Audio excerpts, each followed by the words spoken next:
ઉદાહરણ 4.6 આકૃતિ જુઓ 6 કિલોગ્રામ દળને છતથી 2 મીટર લંબાઈના દોરડા વડે લટકાવેલ છે. દોરડાના મધ્યબિંદુ P એ 50 ન્યૂટનનું એક બળ સમક્ષિતિજ દિશામાં દર્શાવ્યા મુજબ લગાડવામાં આવે છે. સંતુલન સ્થિતિમાં દોરડું ઉર્ધ્વ દિશા સાથે કેટલો કોણ બનાવશે? G બરાબર 10 મીટર પર સેકન્ડ સ્ક્વેર લો. દોરડાનું દળ અવગણો. હવે અહીંયા જુઓ આકૃતિમાં આપણને 2 મીટર લંબાઈની દોરી જે છે એના છેડે આપણે દળ લટકાવેલું છે અને મધ્ય બિંદુએથી સમક્ષિતિજ દિશામાં 50 ન્યૂટનનું બળ લગાવ્યું છે અને અહીંયા તંત્ર સમતુલન સ્થિતિમાં છે. બરોબર છે? તો આપણે આ ખૂણો થીટા શોધવાનો છે. હવે જુઓ કે અત્યારે આ તંત્રમાં કુલ 3 બળો લાગી રહ્યા છે અને 3 બળો જે છે એ આ બિંદુએથી લાગી રહ્યા છે. બરોબર છે? તો એક બળ છે આ ઉપરના ભાગની અંદર દોરડામાં લાગતું તણાવ બળ T1, બીજું દોરડામાં નીચે તરફ તણાવ બળ T2 અને સમક્ષિતિજ દિશામાં આપણે લગાવેલું બળ 50 ન્યૂટન. આ 3 બળો આ બિંદુએ લાગી રહ્યા છે અને અત્યારે તંત્ર સમતોલન સ્થિતિમાં છે. તો હવે સમતોલન સ્થિતિમાં આપણે કહી શકીએ કે અહીંયા કુલ બળ જે છે એ શૂન્ય થવું જોઈએ.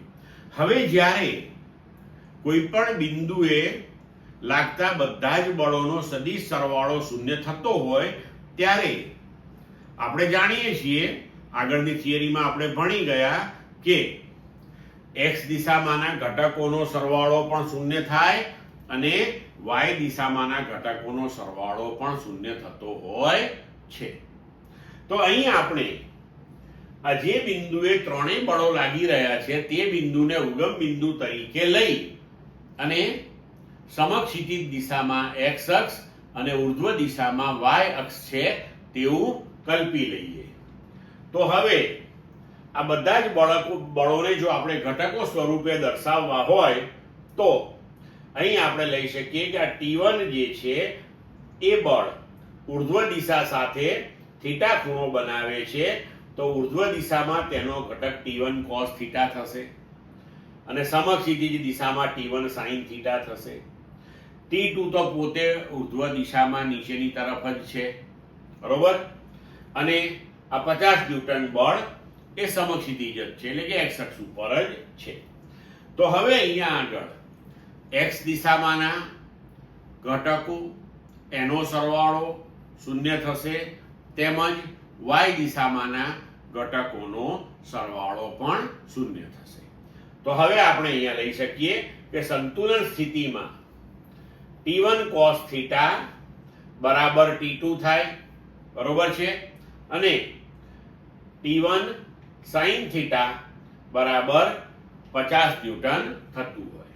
હવે T2 જે છે એ આ જે પદાર્થ લટકાવ્યો છે તેનું વજન બળ છે. તો T2 બરાબર mg એટલે 6 ગુણ્યા 10 બરાબર 60 ન્યૂટન. હવે સમક્ષિતિજ દિશામાંના ઘટકો લઈએ તો તેનો સરવાળો શૂન્ય થતો હોય એનો મતલબ એ થયો કે સમક્ષિતિજ દિશામાંના ઘટકો એકબીજાને સમતોલે છે જેમ ઉર્ધ્વ દિશાના ઘટકો એકબીજાને સમતોલે છે.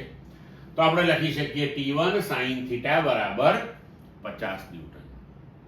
હવે જો આપણે અહીંયા આ બંને સમીકરણો જે છે તેનો ગુણોત્તર લઈએ તો T1 sin theta upon T2 cos theta બરાબર 50 ભાગ્યા 60 એટલે 5/6 લખી શકીએ. T1 અને અહીંયા T1 આવશે તો T1 કેન્સલ થઈ જશે. આ બેનો આપણે ગુણોત્તર લીધો છે. તો sin theta upon cos theta બરાબર tan થીટા થશે. 5/6 એટલે 0.8333 લખી શકીએ. તો થીટા બરાબર આપણે લખી શકીએ tan ઇન્વર્સ 5/6 અથવા તો આપણે ટેબલની અંદરથી જોઈએ કે નેચરલ ટેન્જેન્ટના ટેબલમાં આપણને લોગ ટેબલમાં આ જે મૂલ્ય છે એને આનુષંગિક કેટલો ખૂણો આપ્યો છે, તો આપણો જવાબ આવશે θ બરાબર 40 ડિગ્રી. ક્લિયર મિત્રો?